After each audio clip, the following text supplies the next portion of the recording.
Hey, good morning, everyone. Welcome to the chat.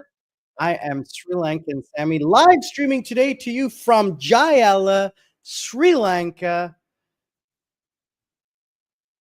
the earth.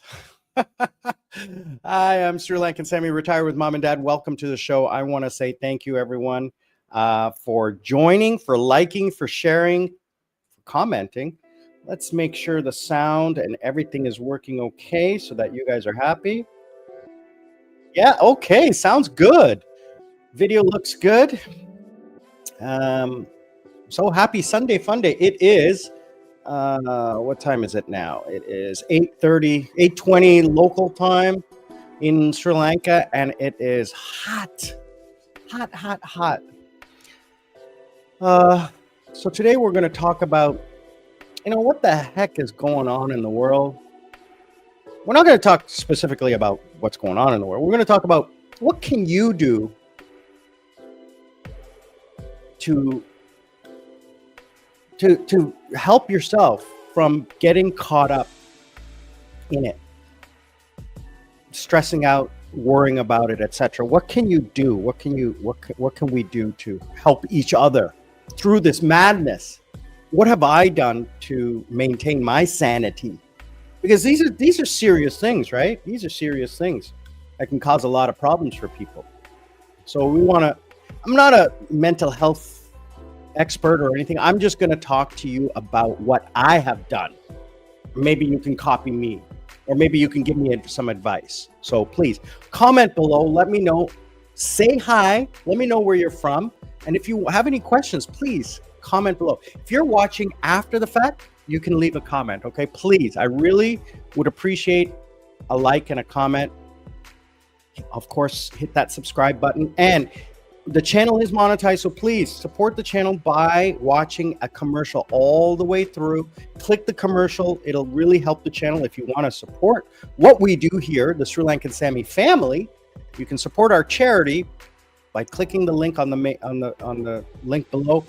Buy me a coconut. That will support our charity where we help underprivileged Sri Lankan children buy the notebooks and pencils and clothing that they require to go to school. We just helped a family recently, and a big shout out and thank you to Surat for being a coconut member, and to Terry and all the supporters as well, but specifically Surat and Terry for direct donations to the house that we helped renovate. The work has been done and the family is very happy. Thank you so much. Great seeing you, Darren. Last week I had dinner with Darren and his wife in Negombo, visitors from Australia. And I think, Terry just left it like last month. You guys saw that. I think I have another friend coming in January. Chris is coming in January. No, wait a minute. Yeah. Chris, you got to update me. I have it written down as November 12th. I'm getting that wrong, or what's going on? So Chris, if you're on the live stream or you're watching this after fact, send me a message. Let me know when it is that you're landing. And how long are you staying? I have you landing on January 8th, and I'm assuming you're staying until February 12th, or maybe just 4 days till January 12th. Well, I'm in Sri Lanka until January 25th, and then heading off to Thailand for 45 days. Well, I'll be out of the country for 45 days, Thailand, and then Vietnam. Buying the tickets to Vietnam today. If Lady Sarah will wake up, and because I said, let's get these tickets bought. The ticket price has gone up again, Lady Sarah. Darren, good to see you, brother. Thanks for joining the live stream. I know you're listening and working in the background. I'm going to assume you've left, right? You've left and gone back home. I'm going to assume that. So, yeah, what's going on? Well, Darren, I'm gonna tell you, I'm probably gonna sell all of my shares because the stock market is, I think it's reaching that plateau. I'm gonna be keeping an eye on things. I've made anywhere between 10 and 35% on the shares that I bought, so pretty happy with that in only 3 months.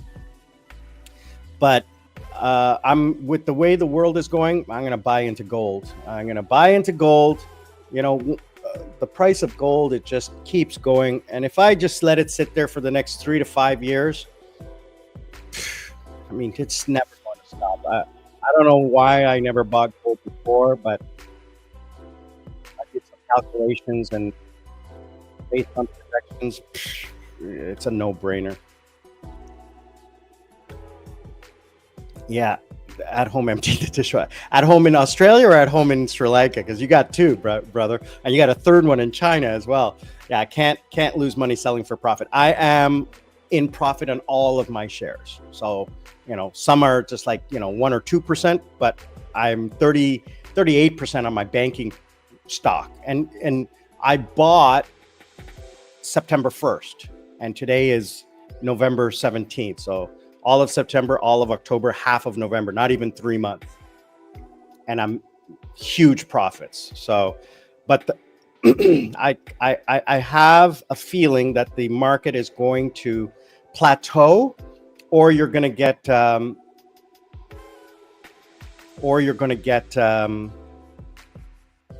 profit takers.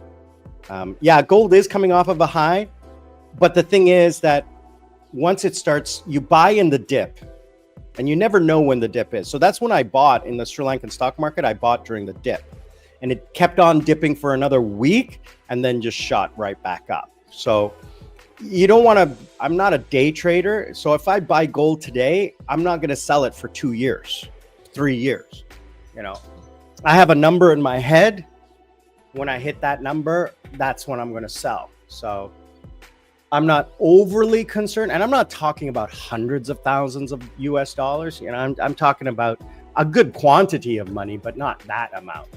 And again, diversified. But I'm 20%, 30% in the market, 30% in fixed deposit, 20% in precious metals and things, commodities, and 10% cash or something like that. So I think I'm going to reduce my exposure in the stock market, and then move that over into gold for 2 to 3 years. I don't know if I'm going to buy gold in Korea or if I'm going to buy gold in Sri Lanka. I'm going to the second thing I got to do is look at the tax implications. So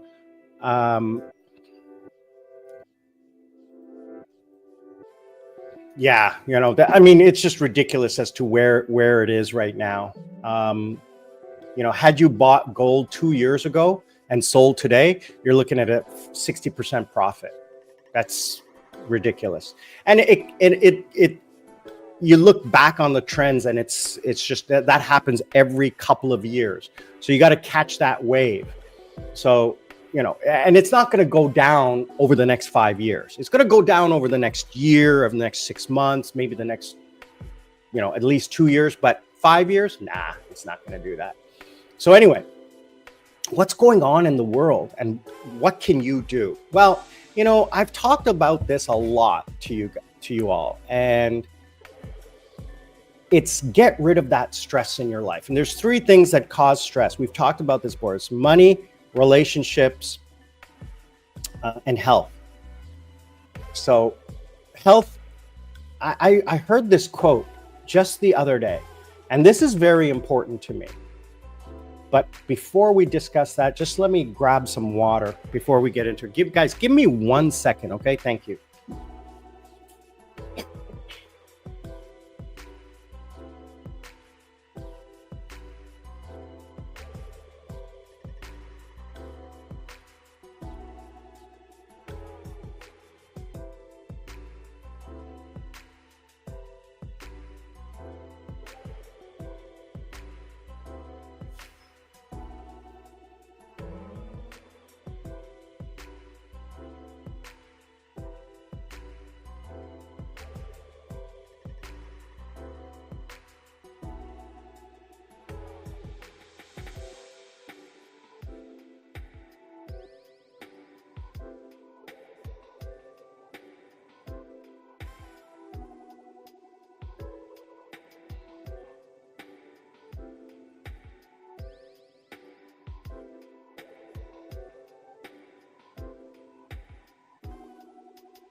Sorry, guys. I have to go all the way downstairs. Now that I moved upstairs, I have to go all the way downstairs to get water.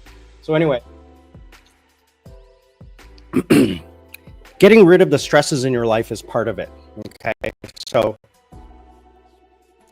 what can you do to insulate yourself from the drama that is going on in the world? Well, you have to be able to have the freedom. And the freedom is based on three things. I've learned three things. Number one, money, relationships, and health. So if you're healthy, then you don't have to worry about, oh, you know, I gotta stick by the government. In Canada, I have to have OHIP, the government insurance program, to pay for my medication. So I have to stay in Canada.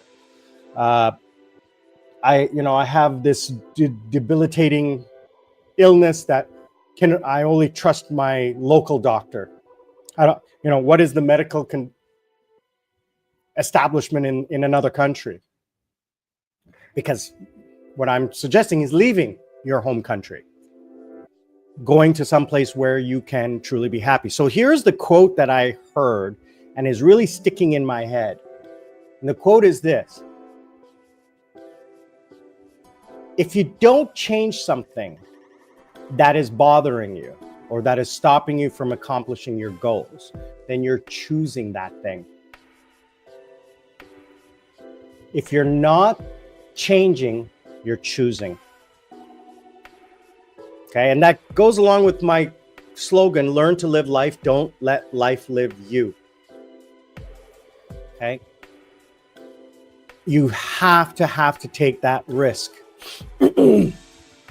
And that first step is the hardest one. The first step is always the hardest one. Here's another thing that I do. I do life coaching. Although I'm not an expert, a lot of you have said that you like what I say because I say the truth about what people are thinking. And it's only because I've lived this, okay? I'm not an expert. I'm just a guy that's made a lot of mistakes. So based on all of those mistakes, I get a lot of positive comments that maybe, you don't have to agree with me, but you understand where I'm coming from, okay? I'm not telling you what to do. I'm telling you how I overcame the mistakes I made. Now, maybe I could have done something different or whatever. What I want you to do is I want you to learn from my mistakes and not make the same mistakes I made. That's what I'm trying to point out here. Now, Darren and I always talk about, finances, but that's moving forward. That's forward looking. I'm not an expert on forward looking. And there's many factors and obviously situations that can affect your future. I want to focus on the past and what I've done in the past. And, I also talk about what I'm doing today to move myself forward. So, that being it. But today we're going to talk about the mistakes that people make and I've made and how you can get around that. So if you're not changing what it is that is bothering you, you're choosing that. Learn to live life. Don't let life live you. Pack up and leave. Oh, I can't. I have family. I have a job. I have career. I have invested time in this company. That's life living you. Don't make a bucket list and then say, I'm going to do it after I retire. Do it now. If you can't do what you want right now, that is life living you, not you living life. That's what I mean by that. So if you don't change it, then you choose it. So how can you avoid that? And how can you be free? How can you truly be free? And to be truly free is not constitutional rights or charter of rights or your freedoms, your laws and stuff. Being free is the ability to do what you want without consequences within the law. And it basically comes down to the three things I talked about before: health, money, and relationships. So if you're healthy, you have no worries. I don't have health insurance because I take care of myself. I am healthy and I take precautions to ensure that I stay healthy in the future. So I don't abuse my body with drugs or alcohol. I don't drink. I stopped drinking. I had one beer yesterday and I was like, woo! But one drink a month, one drink or two drinks a month. I had one drink with Darren, but we ate a meal. I don't drink to get drunk. I drink to, when I'm having a meal or something, like a nice dinner, right? I've never done drugs. And even now I try not to take prescription drugs. I don't like to, especially antibiotics, because I don't want to become immune. So I ensure that I stay healthy by eating right. What did I have for breakfast? I had fruit, muesli with yogurt, not yogurt, but curd for the probiotics, and a little bit of honey on top. Very healthy meal, all natural. Okay, nothing, well, except for the curd, which is, it's naturally processed. But pineapple fresh off the tree, muesli, which is, it's manufactured, but it's as healthy as you can get, right? For the bran and fiber. And then I also take chia seeds, okay, which is fiber. And I drink water like there's no tomorrow, with a little bit of lemon concentrate in it. So I ensure my health. I check my blood every 3 months to ensure my kidneys, my liver, and everything is okay. And if I see anything wrong, then I get it checked out. Prostate and everything like that. I exercise. So I maintain my health. And the second thing is that in the event something happens, I'm in a country where I can pay for my health care. I can pay for out of pocket.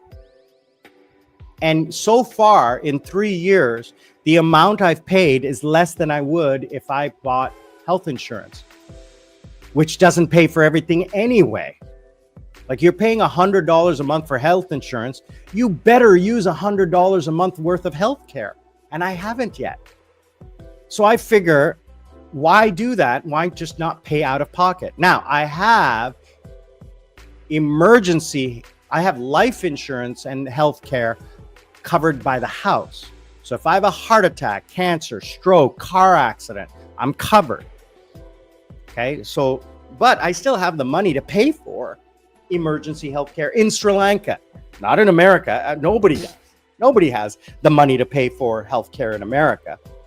But in Canada, in Sri Lanka, I have more than enough money to pay for, a near-death experience, because it's very cheap here, even in the private hospitals. So, health. Take care of your health so that you don't have to spend an insane amount of money when you're 60 years old to try to repair the damage you did for 40 years. That's the most important thing.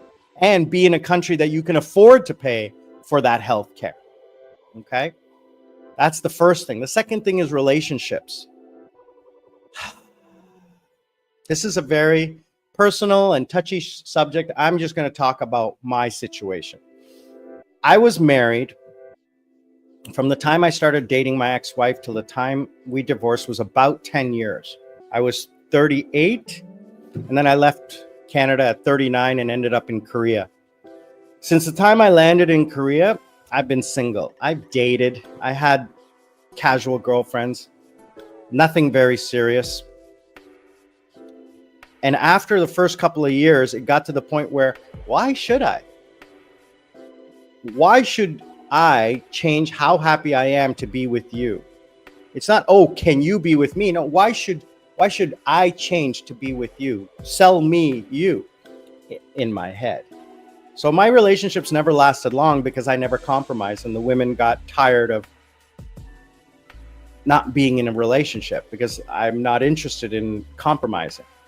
I'm happy the way I am, And when you start to be happy with yourself, you're looking at a relationship and you're saying, why? There's nothing in there other than physical contact that I can't get from anywhere else. friendships, family, all of those can fill those relationship type things. And then people say, oh, well, no. And then we get into the sociological, family and love and somebody to take care of you. No, that's all crap. That's all bull. Okay. Right. If relationships were important and marriage was important, then there wouldn't be a divorce, a 60% divorce rate. All right. So don't get started with that family crap. Having children, oh my gosh, it's the cost of having children. First of all, I'm too old. Second of all, I'm not in a stable relationship. So no, absolutely not.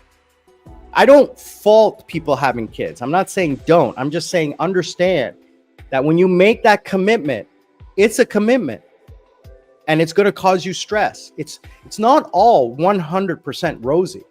People ask me, aren't you lonely? I say, absolutely. 90% of the time I'm lonely. Okay. I said, but are you 100% happy in your relationship?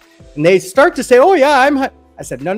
I'm asking you 100% of the time, 365 days of the year, you are happy. There's not one time where you get angry or jealous or upset or concerned or guilty. That's a relationship. You compromise and you don't do something because you feel guilty. I have to get up and go out. I want to stay home and eat pizza and play video games, but I can't do it because she'll be upset. So you compromise. So you do it out of guilt, not out of anything else. We justify it by saying we do it out of love, but no, that's all bull. It's all crap. It's all just sugarcoating to make you feel better. Okay, you're not happy doing it. You compromise. You say, oh, it makes her happy. That makes me happy. No, it doesn't make you happy. It makes you less stressed because she's not yelling and screaming at you. Right? So that's where I came into the game of not where I understood that game, where the woman was always like, do you want to go here? No, I don't want to. Why? Because I don't want to. Well, I want you to come. I said, well, I want you to do this too, but I'm not going to ask you because I know you're not going to do it. So you do you, I'll do me. And then when we want to do things together that we both enjoy, then we'll do it together. But just because we're dating doesn't mean I have to be attached at the hip every time you go anywhere and do anything. I don't have to be attached to you. You're a grown adult. Be a grown adult. But we're in a relationship. We're not Siamese twins. Okay, we're not, first of all, we're not married. Okay. Maybe if we were married, that would justify that comment, but we're dating. Dating means we go out and we hang out. Okay. Doesn't mean we do everything together. You want to go. No, it's pretty soon after that. That's when the relationship ends with me. So relationships are another anchor that holds you back from being able to do what you want to do. I find that because I am single and because I am healthy, I can go and do whatever I want whenever I want. I'm going on vacation for 45 days. Now, I have a relationship with Lady Sarah, but it's a very mature relationship. She understands my position, my thoughts, and we are travel buddies, but we're, close. We're very, very close. We've known each other coming up on 10 years. And over the last 2 years, our relationship has developed more in the last 2 years than it has in the previous 8. And I don't even live in Korea. The more we saw each other, the less importance we put on it. The less we see each other, the stronger our relationship has become, and the more focused our relationship has become on the future. Because people are saying, well, when you guys retire together, then you're going to be together all the time. Exactly. Because we have developed this idea of what we want to do when we're retired. And the plan is, according to what I am planning, we are in the end of 2024. It looks like mid 2026. So 18 months. 18 months until I can shut everything down. Now, 8 months, I'm probably going to take a huge semi-retirement, like work like just basically 10 hours a week, and I'll be traveling.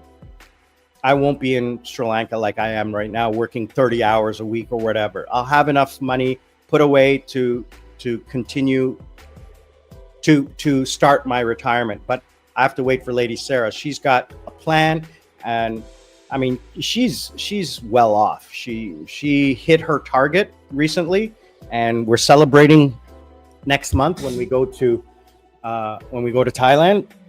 We're celebrating her second milestone. She did one at 27, and she's done now another one at 31. The two milestones that she wanted to hit in her life. Well, she had one milestone, she changed it. So very proud of her, which means that we're on track for very early retirement for her. But she wants to build up a nice little nest egg before retirement. So, yeah, number 2, relationships. You have to build that relationship that fits your needs and not the needs of other people, your family, your religion, your culture, or whatever. Okay, your family, your religion, your culture are all important things, but they don't define you. They don't form your life. And I respect people's culture, their religion, their family, but at the end of the day, honestly, really, your religion isn't going to come and feed you. Okay, your culture isn't going to clothe you, and your family isn't going to be there. All right, yeah, they will be, but they weren't born to take care of you. You are a grown adult who needs to take care of yourself first. I'm not saying that these things can't help you. I'm saying you can't use them as a crutch. Okay, you need to be your own person. Okay, how you choose to do that, that's your choice. I'm not saying anything. I'm not religious. I'm not culturally, there's no culture significance to me because I'm a global citizen. I don't have any nationality. I've described that to you guys before. Born in China, grew up in Europe, raised in Canada, lived in South Korea, and now in Sri Lanka. So, where's my nationality? I don't know. I speak 9 languages. I've lived in 10 countries. I'm educated in 3. So help me, where do my nationalities lie, right? People can say Sri Lanka. Well, yeah, I barely speak the language. I've only lived here 3 years out of 55, 56, right? Oh, well, Canada. Well, yeah, but I'm not Canadian by birth. Oh, China. Well, I'm not Chinese. I was born there. Oh, you grew up in Italy. Well, yeah, but this and that and the other thing. Culture, heritage. Yeah, I don't have a physical connection to my heritage or my culture. I have a educational connection. So that's the second thing is family, relationships. And the final thing is money. And here's the big thing. Here is the trap of all traps. I'm not a conspiracy theorist. I'm not a boogeyman kind of person, but here is the reality. If you think about it, everything in the world revolves around 2 things, money and sex. So if you look at the government, it revolves around money. The government's job is to maintain the country. Why? Not out of the good of their heart. Okay. Mainly democracies are there to ensure that the money keeps going around in a circle. Okay. And that any new money being built goes to the right people. And that money is protected. Okay. So that's in the best interest of the government. And if the government can find like-minded people who believe in what they do, those people will give them money to stay in power, which means that they get to control the money. Now, how do they do that? Well, let's start off in the beginning. They start off with the kids. Okay. The education department is there to teach the kids. Well, what do they teach them? Did you learn about finances in school?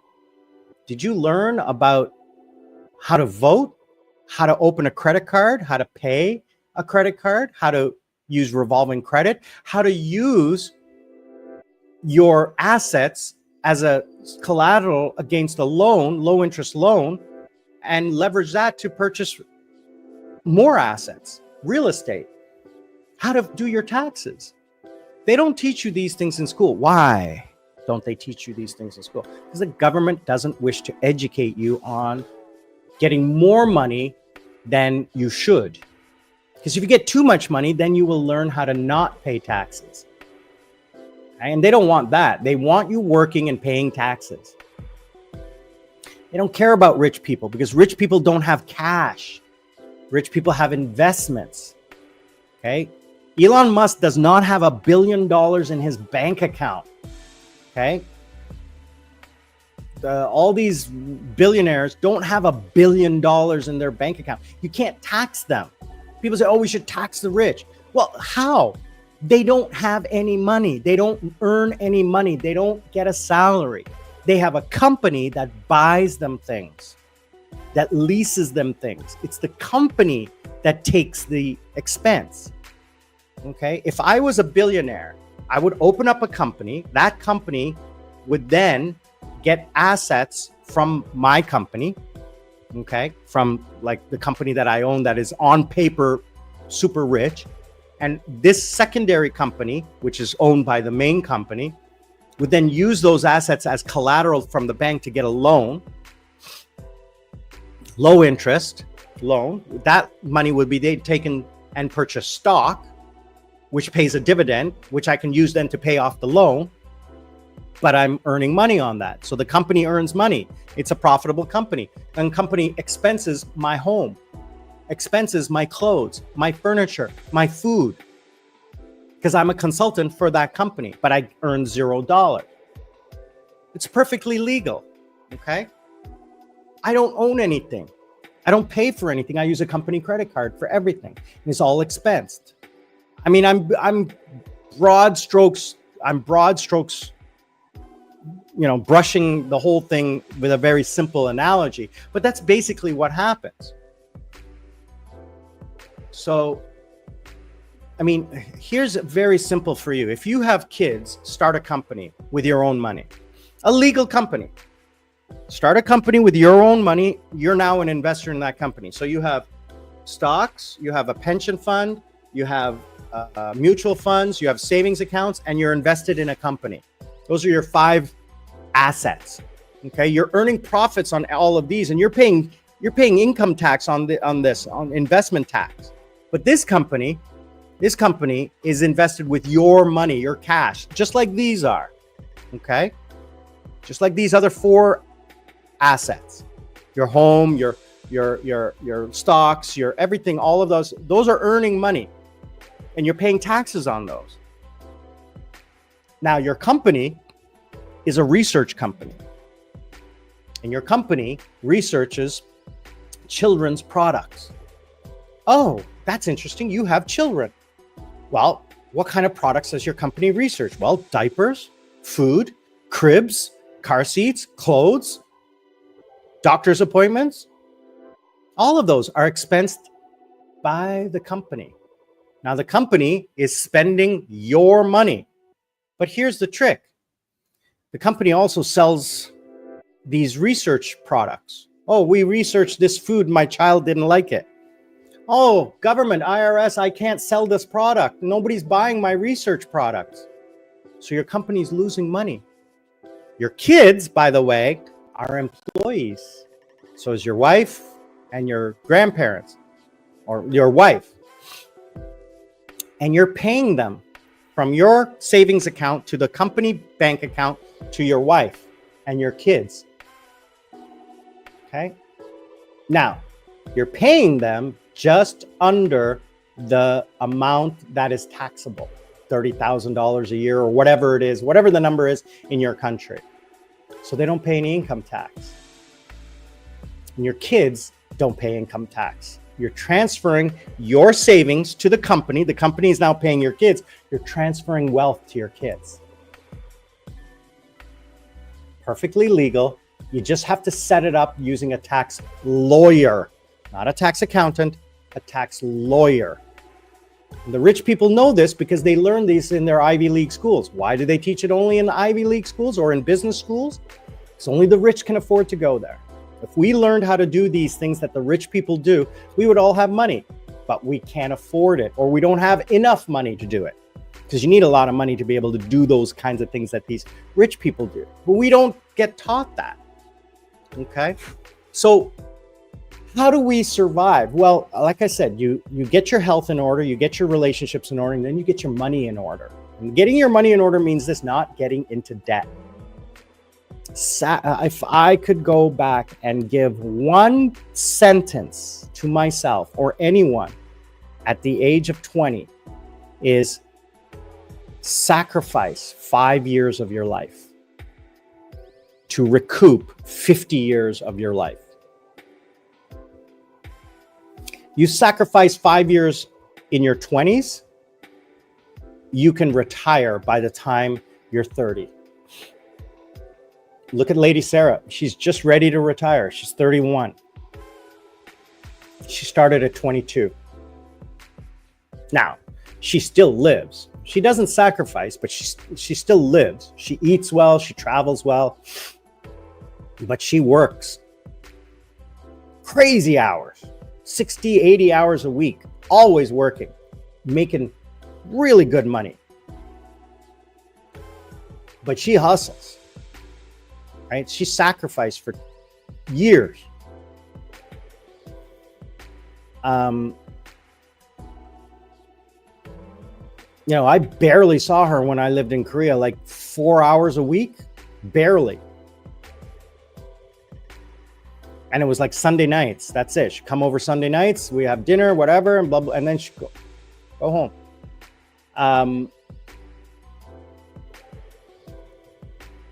So getting out of debt, or not getting into debt in the beginning. Don't get into debt in the beginning. Don't get into debt in the beginning. Don't live beyond your means. You're not showing off to anyone but yourself. You don't need a 3-bedroom apartment. Now, I did because I could afford it, but I should have not. Right? I don't have to fly business class, but I do because I want to. I'm at the point where I can. Okay, but when I was younger, I shouldn't have. I shouldn't have bought the car. I shouldn't have bought the house. I shouldn't have spent all that money that I did. I shouldn't have gotten into debt. Okay, if you can sacrifice for 5 years and take all of that money you earn and put it away smartly, then you can start living when you're, in your late 20s, 30s. And by the time you're 40, you can choose. Well, first of all, you're not in debt.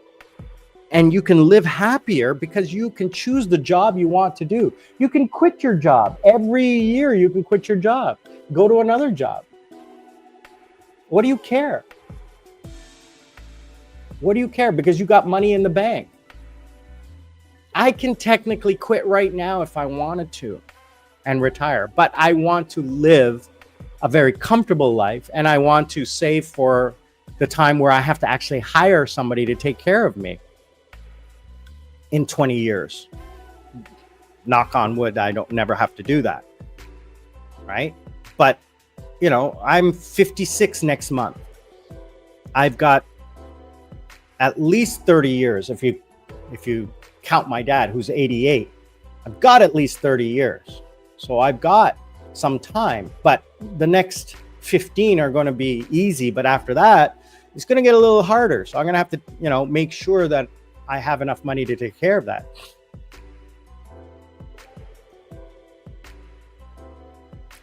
So yeah, Darren, that's why I'm saying you need to talk to a tax lawyer. I don't know much about these arrangements and stuff like that, but you need to make sure that everything is done legally and everything is done in a way that you can use the tax laws to your benefit, right? So again, as I said, I'm not a tax guy.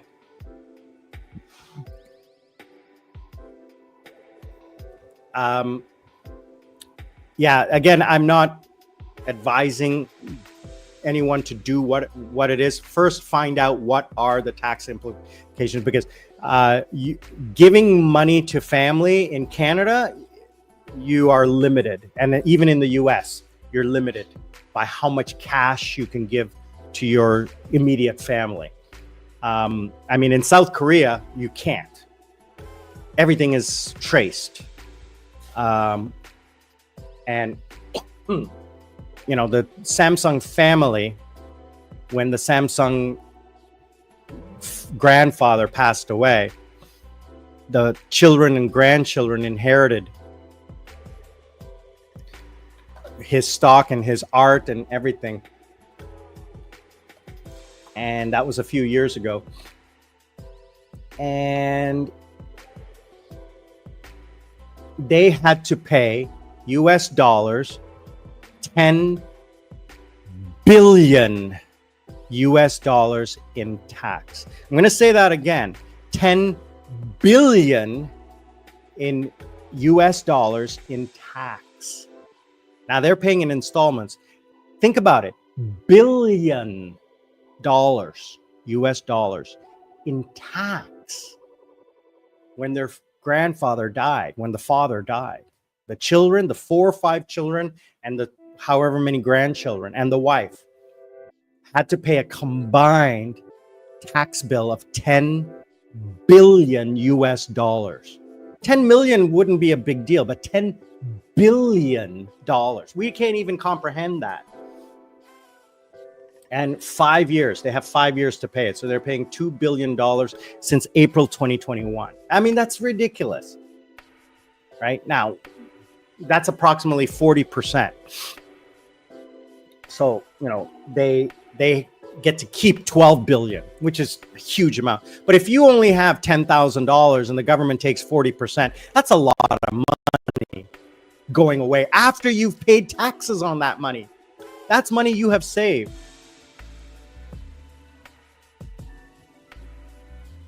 Yeah, Darren, I'm not too sure about that. I'm not too sure about.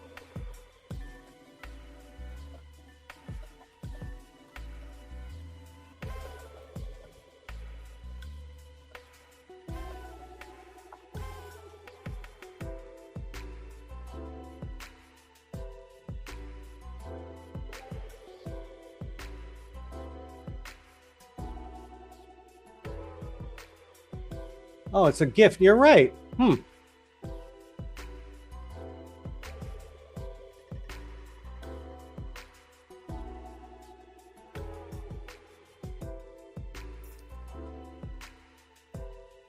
You're right. I didn't know that. Then, okay. Sorry. Cash. Okay. Sorry. Cash. Yeah, you can give cash. You're right. I'm sorry. What I was mistaken is assets. Yeah, no, I do trust you, Darren. I do trust you. I was confused. It's not cash that is taxable. It is assets. So for example, the Samsung family paid inheritance tax on the assets, on the art, the stock, and the homes and everything like that, the property. Okay. So gift tax doesn't exist in Canada, but inheritance tax does. There's a difference, right? That's what I'm talking about, is your tangible assets. So, well, I don't really think the Lee family is, they're pretty smart the way they've done. I saw a story about their family a few years ago, and I actually I've met the grandfather 12 years ago, 13 years ago. Oh gosh, no, it was a long time ago. I met the grandfather before he got sick, and I've met the son, the current CEO, global CEO. I've met him a few times, actually spoken with him, and I saw a documentary about the family and how they manage and control their money. It's quite smart. They've got so many lawyers, and I know the law firm too. I work for that law firm, for a while. But here comes the real reason that I am chatting with you guys today is that you need to take control of those three things in your life if you wish to be able to pick up and go and get away from the madness wherever you are. It goes back to my original quote. If you're not changing what is affecting you, then you're choosing it. So it's I don't want to say it's your own fault, but it's your own doing. Not saying that, I'm not victim blaming, but I'm saying if you have the opportunity to change it, then you should. If you choose not to, then that's your choice, right? So I'm not saying pack up and leave, but if you do, you need to be able to be free. Your health, your relationships. I'm not saying be single. I'm saying be in a relationship where you can pack up and go. All right. I had one viewer asking me about kids and being digital nomads. They're from, I have to start writing down these things. They're from Chechnya or Czech. Some mother, husband, and a few kids. And they were commenting. She was commenting how they were traveling in Southeast Asia, digital nomads and everything, but they were concerned. Here we are. She's talking about culture shock and stuff. I was talking about culture shock, and she says they're from Chechnya, and they were in Malaysia for a year, and the kids went to local kindergarten, and they couldn't really cope with the heat that much, so they returned, and they're spending the winter. But they're, what do you want, Mom? Yeah, you can clean the fan. It's okay. I'm not in a class. Mom, come here. Come here. Say hi. So we have the cleaner coming in to clean the house and everything like that. So anyway, if you are, she's saying that they were in Malaysia, they went back, and they're thinking about relocating, and she's asking, she has kids, a 6-year-old, a 4-year-old, and a 1-year-old. And these decisions can affect their lives. And I said, listen, if you and your husband are nomadic digital nomads and you like that lifestyle, pass that experience on to your children. I'm not saying that it's better or worse, but me growing up all over the world probably changed my perspective from a global standpoint. That's saying that I don't have to limit myself to my hometown or to my home country or my home province. I can go anywhere and do anything anytime because I've done it so many times. If I decide to pack up today and go live in Thailand, I'll do it like that because I've done it twice. I left Canada for South Korea. I left South Korea for Sri Lanka. And I spend months out of the year outside of my home. Okay. So she's saying, do you recommend it? What do you think? And I said, listen, take your kids and expose them at this age, at the young age. Because how many of you still have friends from when you were 6 or 10? How many of your friends still have friends from high school?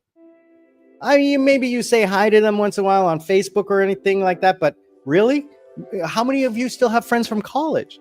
How many of you still have friends from your first work life? Come on, right? Your friends are the people who live in your neighborhood or live close by, not including family, right? Yes, I still have friends from high school, but I barely talk to them. I've seen 1 or 2 in the 15 years after I left Canada. And that's just because they visited South Korea, specifically to visit me or to be in South Korea for visit their family, right? So friends come and go. Experiences are forever. So that's my point I want to make here. If you guys want to enjoy your life without stress, you need to live experiences. You need to get out of this bubble that has been created around us, that the government and the industry is saying, save your money, put it in the bank, pay taxes, and all of that stuff. Okay, the society builds this perception that this is the perfect life when it's not, and you know it's not, because everybody's miserable. Nobody's happy. So why is this the way that we have to be?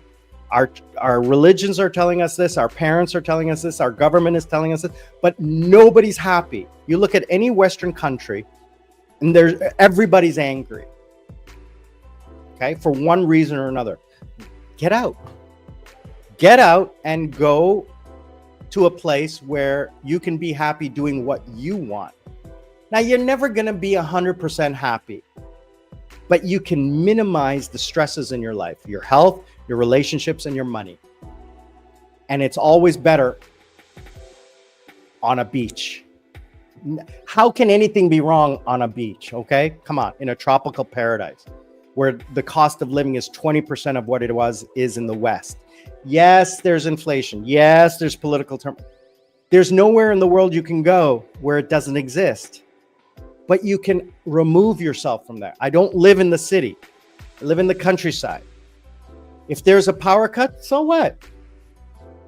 I live in a tropical island. It's warm. Okay? If there's a fuel shortage, so what? I don't travel. Okay? We have enough food. We have enough water. Healthcare, there's a hospital right down the road. We're 20 minutes from downtown Colombo. When Dad had his little incident, we took him to the local hospital and then medevaced him to the main hospital in Colombo, and he was fine. Right? But yeah, like, if I had kids, I would homeschool them and travel. The kids would feel like traveling was normal and making new friends was normal. That every month you would make new friends and you would keep these old friends by communicating with them online. And you would grow your friend to be a global network. Because when you become an entrepreneur, you're going to tap into that global network of people all over the world. Because you never know who those kids are going to be in that country, right? So it's always a benefit to have that. Like, I have a global network. I don't think there's a country I can not go to where I don't know someone, all because I lived in South Korea. I can go to Australia, Afghanistan, Somalia, Nigeria, Kazakhstan, Tajikistan, Russia, China, Philippines, Thailand, North Korea, if I wanted to, Macau, Hong Kong, Dubai, obviously America, Canada, England, Europe, Australia, New Zealand, South Africa,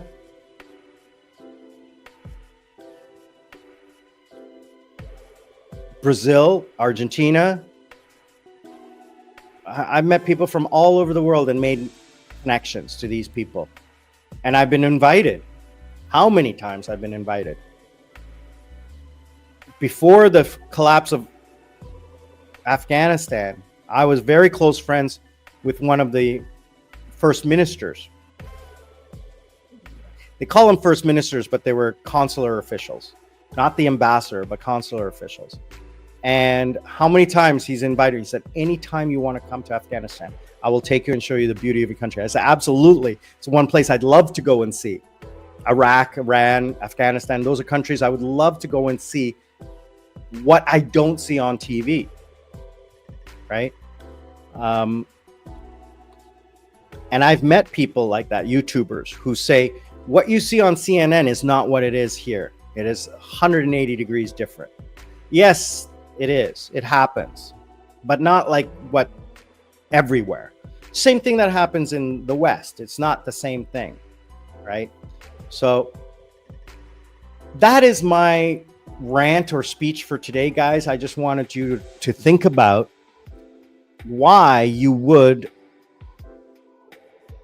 want to be prepared for your future, why you want to take advantage of your situation and benefit yourself for your future. If you're young and you're interested in living life, then you need to take life by the horns and grab it.